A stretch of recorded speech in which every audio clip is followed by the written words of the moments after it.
Welcome to AstroChat with Anne Sundell, Kimberly Williams, and Monica Anna. We are three professional astrologers living in three separate countries, coming together every new and full moon to share our 3 points of view on astrology. Whether you enjoy deep dives into the current transits or you are just beginning to learn about astrology for the first time, there is a place for you here. All that is required is an appreciation for astrology, along with a respect for the various traditions within it. So grab a mug of coffee, your favorite cup of tea, or any other beverage of your choice, and join us for a chat on the astrology of the next 2 weeks. Hi, everybody. Welcome back to another Astro Chat with myself and Anne Sundell. Our third cohort, Monica Anna, is not with us today. She is on location with her job, so she cannot join us, but she gave us some thoughts, and I'm sure we'll be chiming in some of her opinions, and hopefully she'll post on our comment section on YouTube some of her thoughts about the upcoming lunation. We're looking at the new moon in Scorpio, which, if you're here in the States, it is going to be on October 25th at 5:49 a.m. Central Time, which would make it over in the UK 11:49 a.m. And for those over in Finland, 1:49 in the afternoon. So just before Halloween here, we're going to see that the sun and moon will be at 2 degrees, 0 minutes of Scorpio. We have a lot to talk about with this particular chart, and we're going to focus pretty much on the fact that this new moon is an eclipse, and really, I think, focus in and zero in on that. But before we do that, Anne, you were mentioning something about the Sabian symbol, and of course, we always start off talking about the energy of the moon in that sign. So maybe start us off with some thoughts about the moon in Scorpio. Yeah, we have an intense new moon coming up. Scorpio moon. It's a water sign, and it's a deep sign. One astrologer once told me that and that water signs are never honest. They always have something up the sleeve. And I don't think about lying so much. I think more about that inside Scorpio.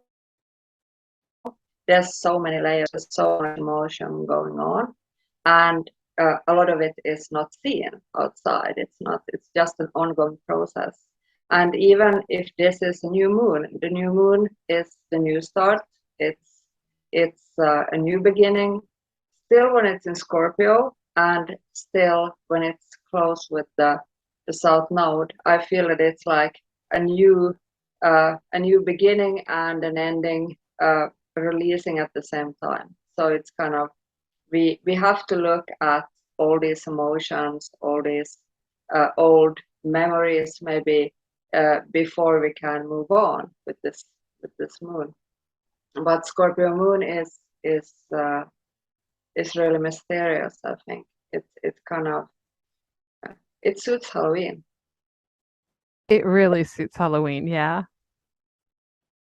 Yeah, I think there's something, as you mentioned, very mysterious about the energy of Scorpio.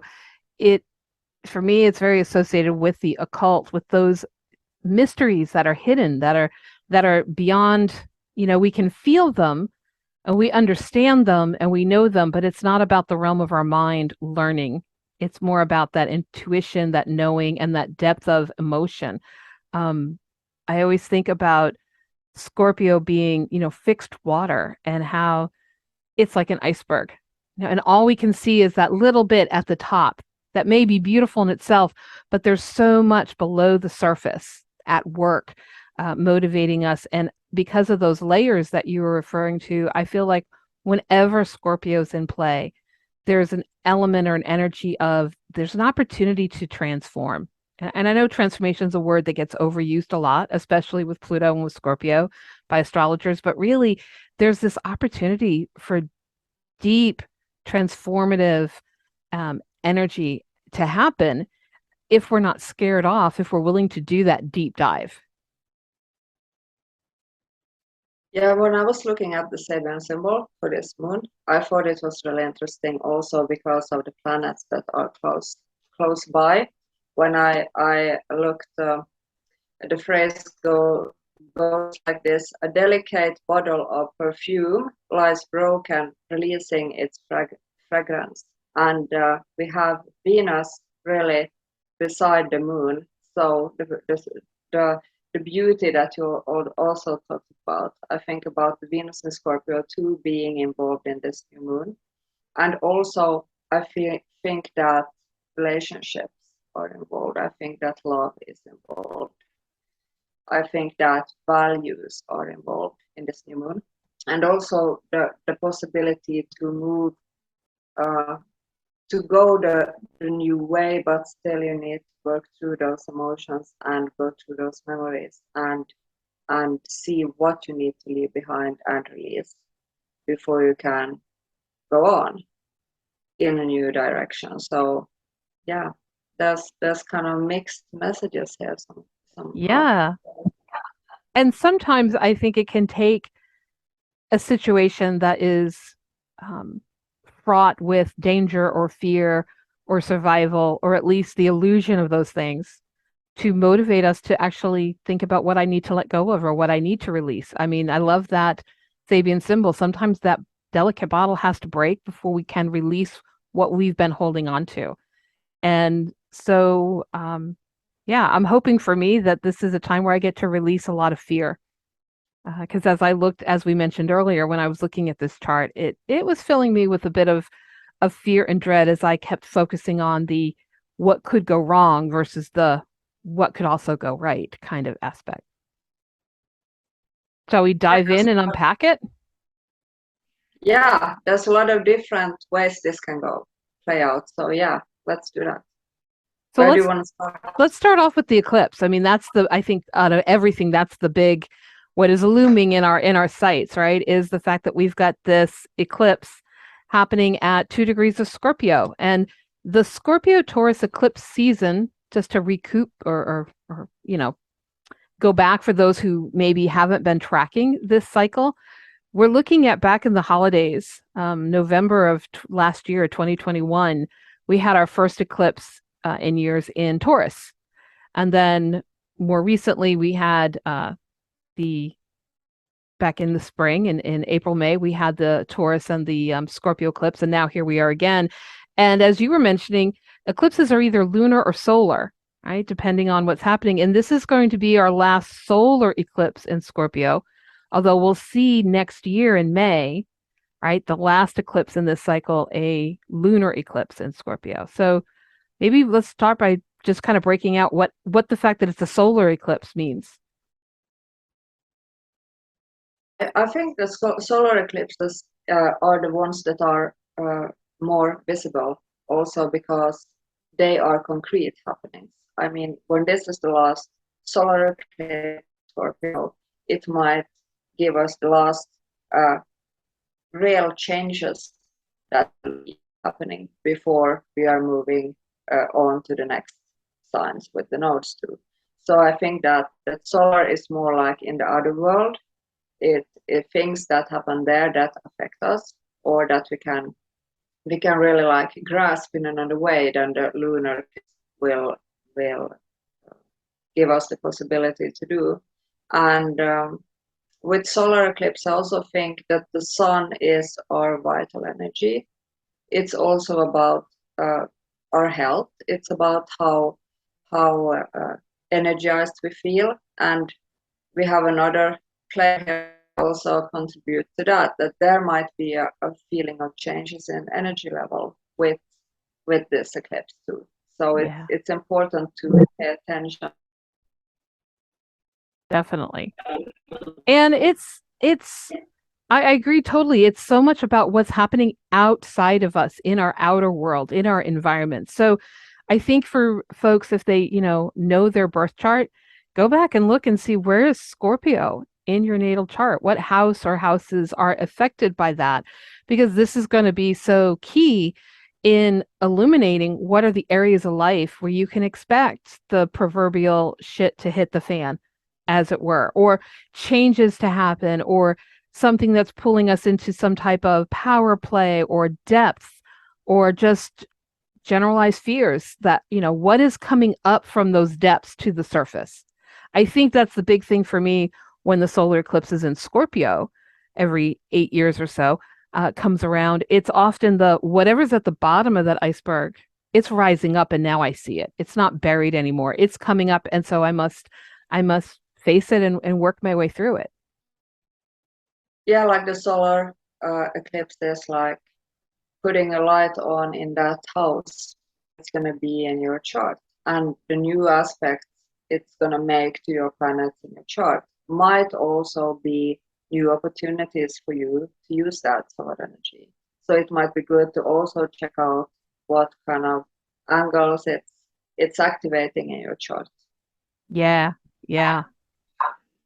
And since it's hitting the transiting south node, we've been talking about this for some time now, our south node in Scorpio, it's really about releasing, going back again to what you were saying with the Sabian symbol. It's about releasing in some capacity what we've been carrying on, holding on to and carrying with us.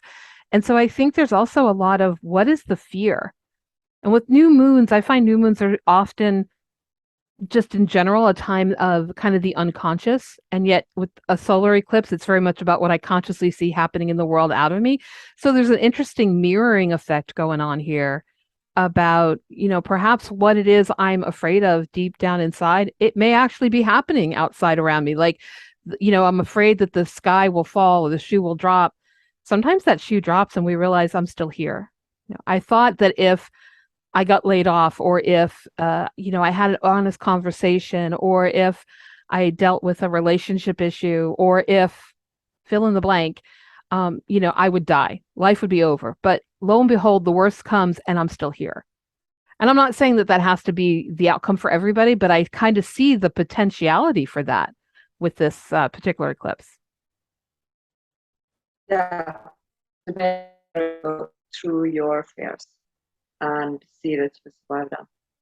Yeah. So we were talking earlier about, who do you view as the planet that rules the sign of Scorpio, right? And traditionally it's Mars, and in the modern sense it's Pluto.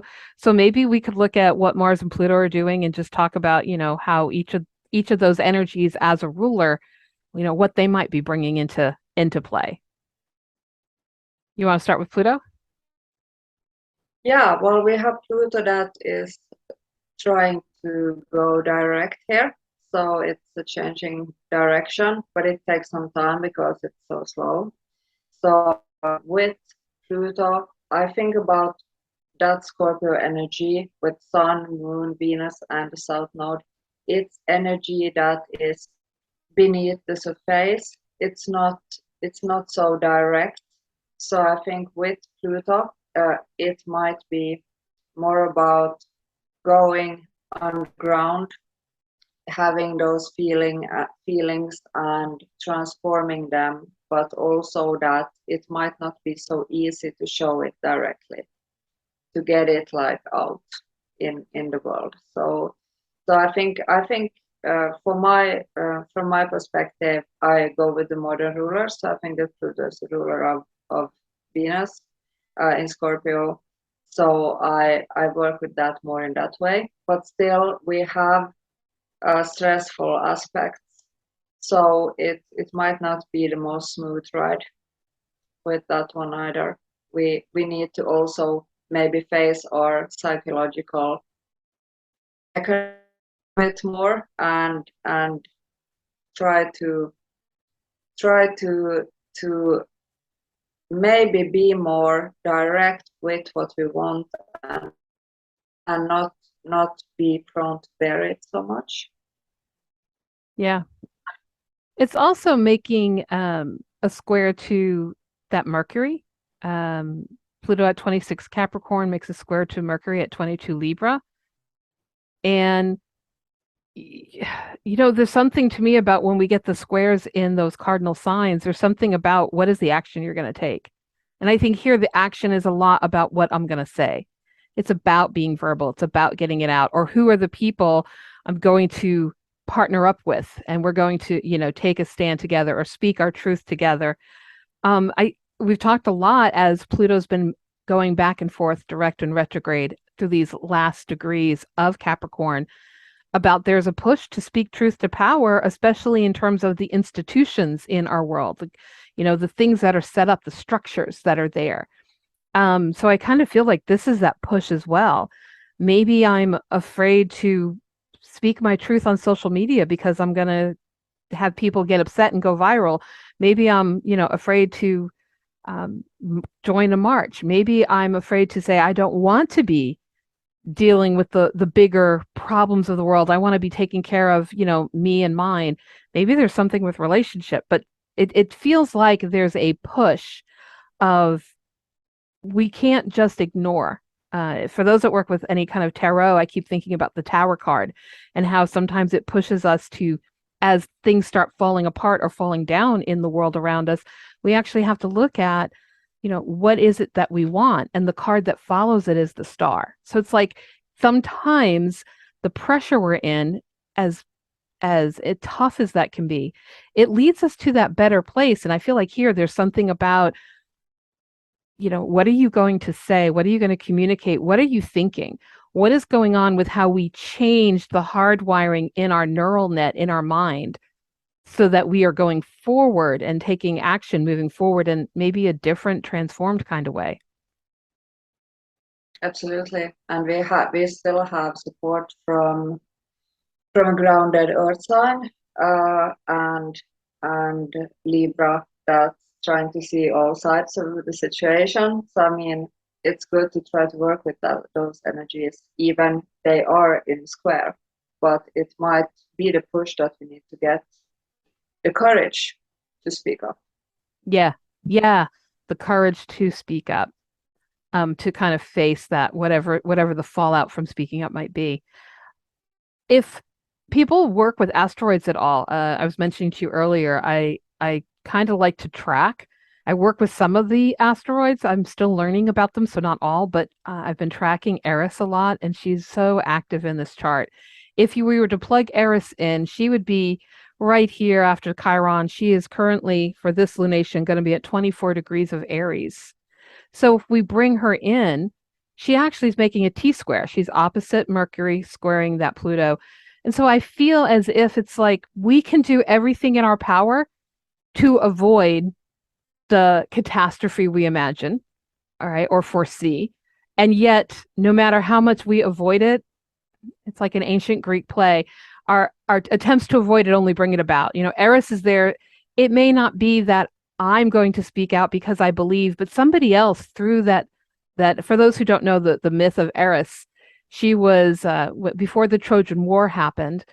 There were there was a big event. She wasn't there. She was never included. She felt kind of left out, and she's a troublemaker. She likes to stir the pot. She, is the one that pushes us out of stagnation, right? And so the three big goddesses were there, and she threw an apple in that said to the, I forget how it was worded, but to the best of them. And everyone argues about it's mine, it's mine, it's mine. And of course, they get poor Paris to decide, and they all offer him, the riches of the world, or, great might, or the woman of your dreams. And he goes for it, give me Helen, the woman of my dreams. And now we have the Trojan War ensues, and all thanks to Eris just kind of stirring the pot. I'm just going to throw that in there and see what happens. So I think there's the potential for words used to instigate.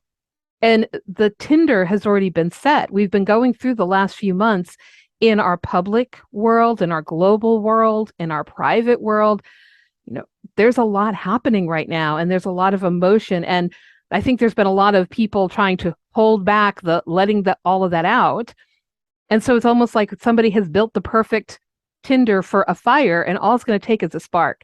So no matter what we do, I feel like with Eris kind of here, it's like someone or something will be goading us to where it's like, I can't stay silent anymore, regardless of the fallout I face. That was very interesting, and thanks for sharing the Aries story too, for people who don't know Aries. Then it's interesting. Those asteroids can give a lot of and other planets too, a lot of information, additional information that's good to look at. Also Yeah. when it's charts. Absolutely. Yeah, so we have excitement here, and then we also, on top of this, we have Mars that is going to behave in a very different manner than usually, and that's kind of really a wild card here. Oh, very much a wild card. We mentioned in our last recording that by the time of this new moon eclipse, Mars has already gone out of bounds. And we see that right now Mars is stationed, barely moving, and it's going to go retrograde just a few days after the eclipse on the 30th, I think it is. So we have a very powerful Mars, right? Stationed out of bounds, traditional ancient ruler of the sign of Scorpio. So like people like me who are using the traditional rulers, I see, Mars as the ruler of this in this very heightened, and I like your term excitable. That makes me feel a little bit maybe I can breathe rather than some of the other words that were running through my brain. I think it's just very unpredictable. It's Yeah. very hard to say how this Mars is going to behave because it's having like the brakes on at the same time, and it's totally out of control, and can work by seeing maybe possibilities that's really out of the box for Mars. So I think we have so many different ways of using the energy, and I think that of course this is going to be something that we are feeling already before. The Mars going into the retrograde phase is often a time when you're not so patient. People might be more feeling more like it's harder to be patient with things, that you kind of you feel more irritated, maybe you feel that more stuck, that you're not getting ahead as you want. So this is an important time to try to also have patience with everything that's going on, and really like not get too much uh, to go with impulses. If you're not sure where you're going, then maybe sleep on it a night or before you make the decision, because of the unpredictable energy with Mars. Yes. Yeah, I think when Mars is out of bounds, it's very hard to be patient. But by the same token, when Mars is getting ready to go retrograde, it's sometimes hard to have energy. And so I'm finding myself caught in this swing of there are moments in the day when I'm on fire. I have so much energy. I'm ready to take action. And if something prevents me from taking action, like my body needs to sleep, or I have to go to a job that's taking me away from something I want to do, it might be things that are very necessary, but any kind of perceived obstacle or delay sets me off. I mean, I'm reactionary rather than responding. And yet, a couple hours later, I can have no energy and I want to build a couch fortress and sit on the sofa.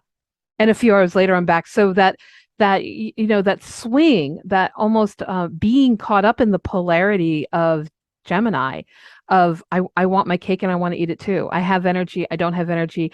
It can make it hard, I think, to even know what one is feeling. And so to just be irritable or agitated, it can be internal, because when Mars is in Gemini, I find that our thoughts are kind of leading this. So if we're sitting and thinking and weighing it out, overthinking, or needing to come up with a better plan before we actually take action, I think that can just add to this irritability. By the same token, we can be impulsive and just start blurting things out rather than deal with that buildup of impulsivity. And it's making a gorgeous trine to Mercury. So we've got a lot of air energy. In fact, going to another asteroid, if we were to plug the asteroid Vesta in here, she's pretty close to that Saturn. She's hanging out down at 24 degrees of Aquarius. So you got a grand trine happening with Mars, Mercury, and Vesta. So I think there's something here about we can get irritated and we can start blurting things out and be sharp.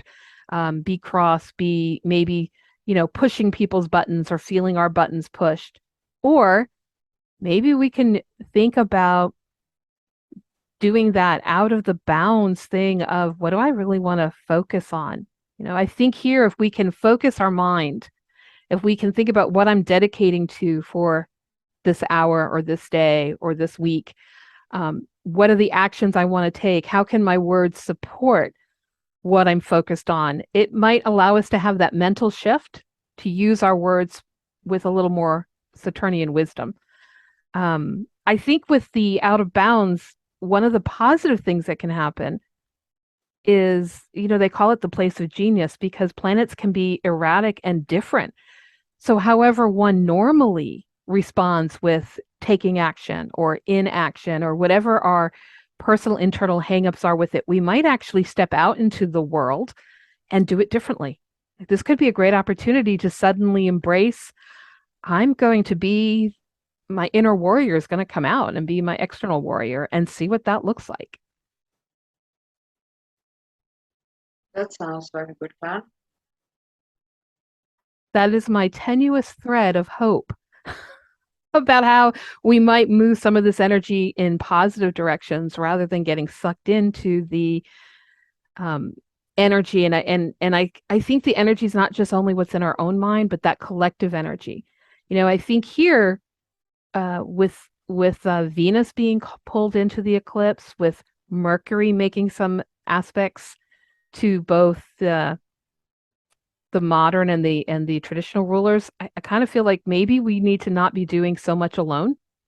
If we're only talking to people who view things the way we do, we can get each other amped up. We can make each other angry. My anger can build your anger, and talking about it is, as they say, preaching to the choir only builds all of our momentum, but it doesn't affect change. So perhaps here there's something about spreading our energy out a little more, pulling in some other points of view, or just moving out of the only talking about the things that push our buttons. What are some of the other things? Where can we find beauty? I mean, I had a conversation with a friend not too long ago. We're very much on different sides of the political aisle, extremely different. And right now, as in the US, we're heading towards election times, it can make it hard to sit down and have a conversation. And both she and I were like, okay, what else is happening in our life that we're happy about, that brings beauty, that brings joy? And what else, not to emotionally bypass, but just to remember to balance things out, that not everything is about the deep, dark depth. Some of it's also about the light that's shining right here. Absolutely.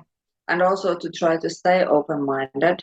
And I mean, I understand also with this type of energy, it might not be so easy to find a common rhythm with other people, because it might be that you're very enthusiastic about something and you want to go, and the other person is drained at that moment, and it might be hard to find like the rhythm that suits everyone at the same time, but still like try to be open to other views and also at the same time be honest and say, this is my point of view, this is how I see it.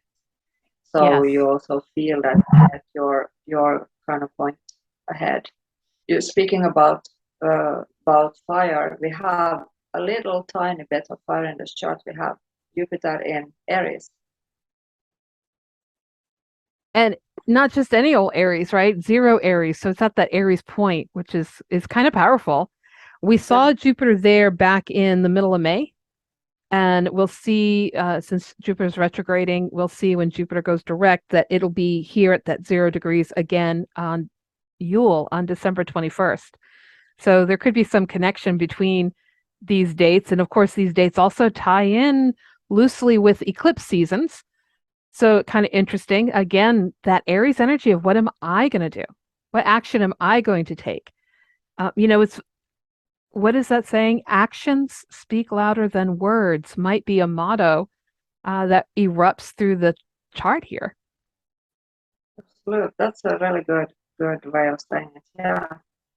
And maybe it's good that Jupiter is retrograding. So it's a bit more, it's not that fast moving forward right now. It's more like there's the spark of planning, there's the spark of optimism, but it's still not going for full ahead right now because we have so much other energies that are involved here. But still, that's really like a new cycle, new planning, visioning, intuition for the future. It's a teacher still. It's teaching. It's how we wanna be seeing the new road that we're gonna take. So this chart is like it's old. It's going through the old things. It's also about at the same time having the vision of the new road that we are taking. Even maybe we are not really going to feel that we are walking a straight line yet, but still it's there somewhere. It's a vision. So yeah, it's interesting. As Monica was pointing out earlier before we hopped on, that one of the things that caught her eye was the fact that Mars, as the traditional ruler of Scorpio and as the ruler of Aries, Mars is, in charge of the two benefics, Venus and Jupiter. From that point of view, Venus and Jupiter are under the rulership of Mars. And so on the one hand, well, isn't that lovely? And on the other hand, it's almost as if the universe is saying to our inner 2-year-old, here, what do you want? You can have anything you want and as much of it as you want. And that to me means that, it may be hard to have some discernment about what's right for me, may not be right for everyone else. That could easily lead us into not just speaking my truth, as you were mentioning, Anne, earlier, but I could be demanding, this is the truth. This is the truth for everybody, So we might see some, authoritarian kind of, or, aggressive or bullying behavior, or just excessiveness about what I want. So I really, I'm gonna echo what you said. I think knowing what we want, being able to speak to that, but also being able to just hold that for a day, sleep on it, and make sure that an hour from now or a day from now that I still want, because the same things, because if our jets have cooled and what I wanted was to rage on social media, for example, and the next day I'm feeling calmer, I might regret if I actually impulsively did that action now. So instead of right now, this moment, we might think about the now of the next day, and see kind of if that helps us to find our way through this with a little more peace and beauty and grace. Absolutely. And with that roller coaster emotions with Scorpio, it's also good to see how am I feeling in 24 hours and how do I feel about the ideas I had today. But of course, you can have some brilliant ideas also with that Mars and possibilities. I mean, many people with out-of-bound planets have been geniuses, and that's really interesting. I also think too that because it's a new moon, there's the potential for a lot of projection. New moons and full moons to me are when it's just easier for me to, whatever's uncomfortable within, for me to project that out. And so if we're angry at someone else for what they did or what they said, or there's some idea out there that we just can't get behind, is it really that thing that's making me angry? Or does that thing, in addition to upsetting me and being something I'm opposed with, does it also trigger something within? Especially going back to that, what house do you have where this Taurus and Scorpio energy of these eclipse cycles are sitting?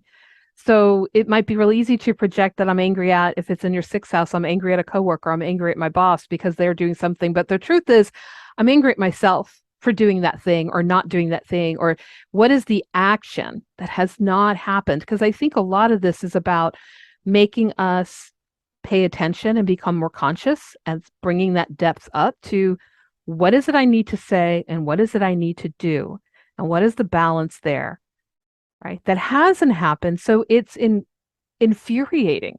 And maybe we haven't done it because, again, I think for many people, it's easy to build the house of cards. And I'm afraid if I put one more card there, the whole thing's going to fall down. This has been bothering me about going back to Venus being there. This has bothered me about my relationship, and it's been bothering me for months. And so now I need to say it. But if I say it, then they might say something back, and that fear of things escalating or, getting out of control. Isn't that also a very scorpionic thing? I don't want to lose that feeling of self-control or control of my life. You can have control of your life, but I'm in control of mine. And when things escalate, there's the potential to not have control. So sometimes it's easier to pull back. So I think that could be another thing where that out of bound Mars is making us behave in a way we normally wouldn't. And so if we're breaking those old bonds, that can be good. But if we're just going into excessive impulsiveness, we might have a bit of a mess to clean up afterwards. Absolutely. And Mars or Venus is retrograding. That will be like a longer period with Mars now. Then it's a lot usually about also relationships, about going through old karmic relations. It doesn't have to be intimate relationships, but it might be this old friend from past lives that knocks on your door again, or you go through memories with past relationships. So this is like a work through, internal work through, that also might arise different kind of feelings, and kind of relation of how did I view myself then, how did I react to these things, how can I do it in a different way today. But there's interesting periods when you see a lot of work being done in different type of relationships, even over lifetimes. Yeah. And I think that some of this, we may not necessarily understand why it's happening, or I know I get a lot of calls from people saying, why is this happening? What am I supposed to learn? What is the meaning? Again, this is a solar eclipse, so it may just be that we're having to deal with what is happening in our outer external world, in practical matters in day-to-day life. It may not be that right now is the time for that deeper level of understanding. I am hopeful that by the time next year in May, when we have our last eclipse in Scorpio, a lunar one, and when Mars will no longer be out of bounds, that maybe at that point there will be the time and the calm after the storm, as it were, to sit and reflect and really get that understanding of what this means to me on a personal level. Absolutely. And with these eclipses, usually it's like a week before, a week after, when most situations, or you kind of like you see the differences, and then still one eclipse usually lasts until the next one, or there's like a linear time until we get another eclipse and we get another way of working with that energy. So this is the last with the sun in Scorpio, so 124, but still it's another one next year.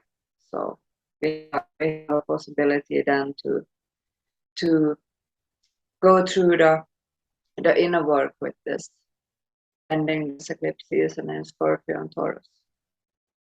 Yeah, it feels like with the rulers being either Mars or Pluto, and perhaps instead of saying either or, I might even venture out and say and both, right? There's potential here to go either way. There's potential for great action. There's potential for great explosion. There's potential for enormous paralyzing fear, but there's also potential for deep transformation.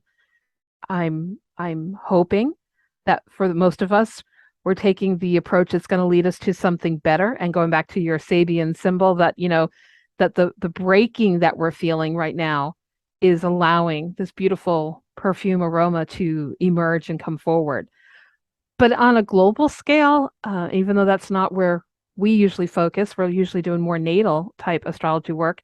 I'm just going to say on a global scale, as you compare this to the charts of different countries, I think our global world and our political world and our countries, they have the same kind of potentiality. This is a period where things aren't going to look the same.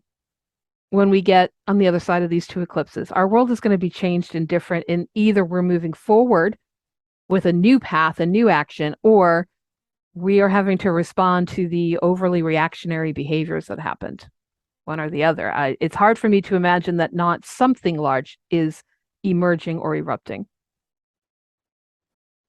Yeah, and we might see both. We might see the going over the top, and we might see also being able to use the energy wisely. So I hope the latter is the thing that we work on. I couldn't say it better. So is there anything else we need to throw in? I think that is just a lot, energetically and emotionally right there. Is there anything else to throw in before we go to our tips? No? I think we can go to the tips. Yeah. That's not here now, right now. I'm gonna go first. My tip is I'm pulling my energy away from everything we just kind of talked about for the most part, because I feel like the energy is so strong.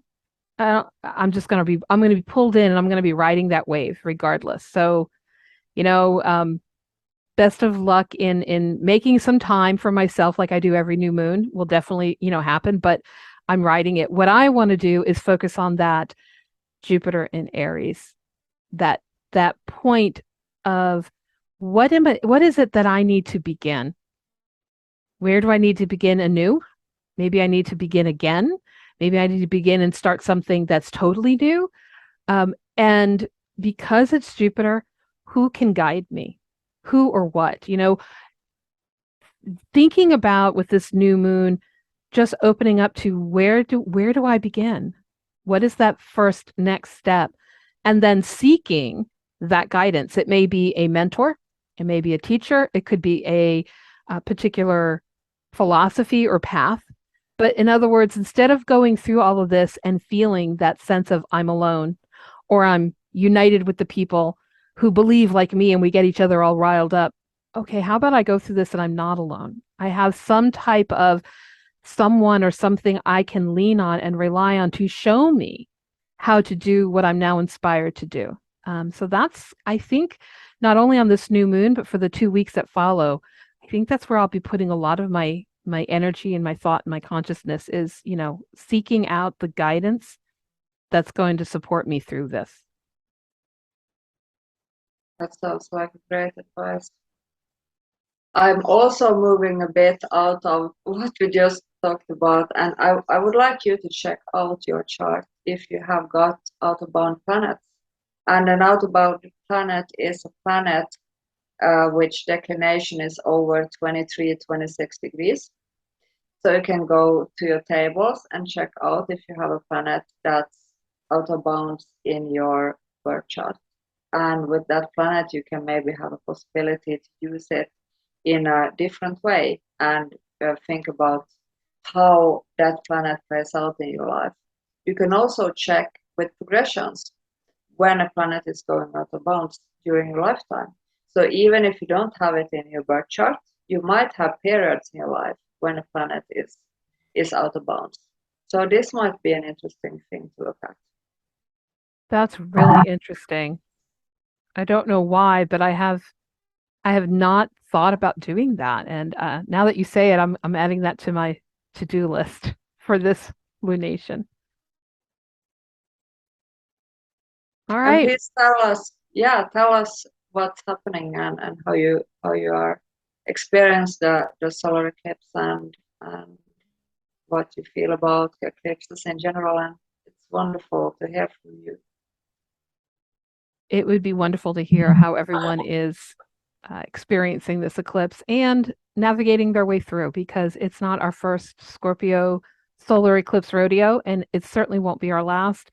We've survived the others, and we will come through this one feeling stronger and transformed, I'm sure.